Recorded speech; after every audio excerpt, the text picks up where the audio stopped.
రాష్ట్రాన్ని ఎర్రచందనం smuggling den గా మార్చేశారు. నిజమే, ఎర్రచందనం అనే దాన్ని ఒక ఆంధ్రప్రదేశ్లో మాత్రమే దొరికేటువంటి ఒక అరుదైనటువంటి సంపదను కూడా ఇష్టానుసారంగా దోచుకుని ఇతర దేశాలకు ఎక్స్పోర్ట్ చేసినటువంటి ఘనత జగన్మోహన్ రెడ్డి గారి దాంట్లోనే జరిగింది. అన్ని దోచుకున్నాడు. ఇసుక, మద్యం, గంజాయిని, ఇంకొక దాన్ని, దేన్ని వదిలేరు, భూములు దోచేసుకున్నాడు, ప్రజల ప్రాణాలను దోచేసుకున్నాడు.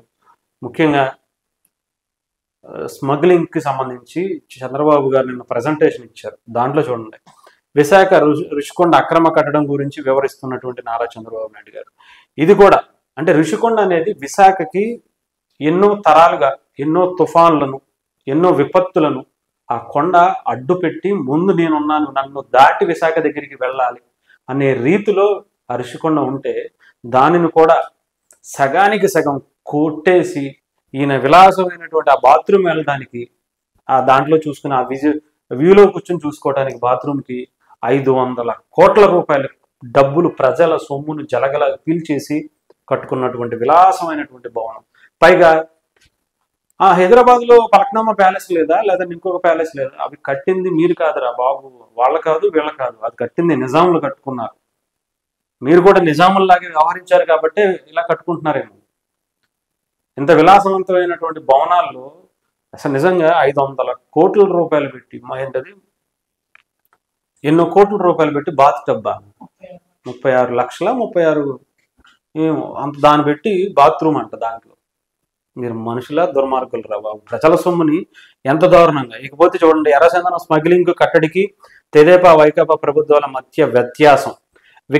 తెదేపా హయాంలో 2014 నుంచి 19 మధ్య 5,948 టన్నులు, వైకాపా ప్రభుత్వంలో 8,36,12 టన్నులు అంట. ఆదాయం ఇక్కడ చూడండి, ఎర్రచందనం విక్రయాలతో ఆదాయం 16 కోట్ల కాదు 1600 కోట్ల 23 లక్షలు, ఇక్కడ 441 కోట్లు. అంటే అమ్మింది ఎంత అయితే మరి మిగతాది ఏమైపోయింది? ముఖ్యంగా ఇక్కడ ఎర్రచందనం స్మగ్లింగ్కి సంబంధించి తెదేపా ప్రభుత్వంలో, అలాగే వైసీపీ ప్రభుత్వంలో అంటే 2014 నుంచి 19 వరకు, ఆ తర్వాత 2019 నుంచి 24 వరకు విక్రయించిన ఎర్రచందనం 5,948 టన్నులు అయితే ఇక్కడ 836 టన్నులు ఇక్కడ వీళ్ళు అమ్మారు. ఇకపోతే ఇక్కడ ఎర్రచందనానికి సంబంధించి ఇక్కడ 1623 కోట్లు ఇక్కడ వచ్చినటువంటి ఆదాయం అనమాట. ఇక్కడ 441 కోట్లు వచ్చింది. స్వాధీనం చేసుకున్న వాహనాలు 3,098, ఇక్కడ 1104 వాహనాలు స్వాధీనం చేసుకున్నారు. అరెస్ట్ అయిన ఎర్రచందనం స్మగ్లర్లు ఇక్కడ చూడండి 12,995 మంది, ఇక్కడ 4,415 మంది. అంటే ఏమైపోయారు? ఇక్కడ 3,000 మంది ఉంటే ఇక్కడ 1000 మంది ఎందుకు దొరికారు? అంటే స్మగ్లింగ్ జరగట్లేదా? మరి జరిగిందంతా ఏంటి? ఎక్కడ అక్రమంగా వెళ్ళిపోయి, అంటే చూసి చూడనట్టుగా ప్రభుత్వం ఎందుకని వదిలేసింది?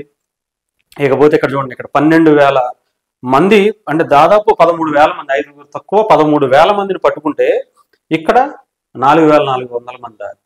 అందుకనే కదా ఇష్టం వచ్చినట్టు ఎక్కడో మన పవన్ కళ్యాణ్ గారు అన్నట్టుగా ఎక్కడ నేపాల్లో దొరికిందంట.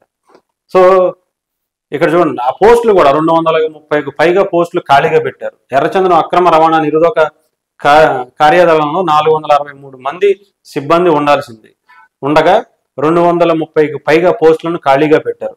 తద్వారా యథేచ్ఛగా దోచుకోవడానికి మార్గాన్ని సుగమం చేసుకున్నారు. క్షేత్రస్థాయిలో పనిచేసే 4 అడవి బీట్ అధికారులను, 5 అడవి రేంజ్ అధికారులను ఎర్రచందనం వృక్ష సంపద లేని శ్రీకాకుళం జిల్లాకు ఆన్ డ్యూటీపై పంపేసి తమ స్మగ్లింగ్ కార్యకలాపాలకు అడ్డు లేకుండా చూసుకున్నారు. ఎర్రచందనం పరిరక్షణ విభాగాలకు నిధులు కేటాయింపులు, బిల్లుల చెల్లింపులు నిలిపివేసి వారు బయట తిరగడానికి అవకాశం లేకుండా నాటి అడవి శాఖ మంత్రిగా ఉన్నటువంటి అండదండలతో వారి అక్రమంగా మైనింగ్, ఇష్టం వచ్చినటువంటి ఎర్రచందనం స్మగ్లింగ్, ఇది వైకాపా చేసినటువంటి ఈ 5 ఏళ్ల పాలనలో అరాచకం.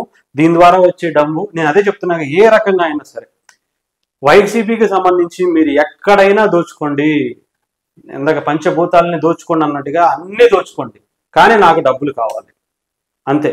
అల్టిమేట్గా జగన్మోహన్ రెడ్డి గారికి నాకు ఎలాగైనా సరే డబ్బు డబ్బు డబ్బు, ఆ డబ్బుకు సంబంధించి మీరు ఏ రకంగా దోచుకున్నా పర్లేదు అని చెప్పి చాలా క్లియర్గా వాళ్ళ నాయకులకి ఇలా అధికారులను కూడా పక్కకి పంపించేసి మరీ చేసుకున్నటువంటి విధానం.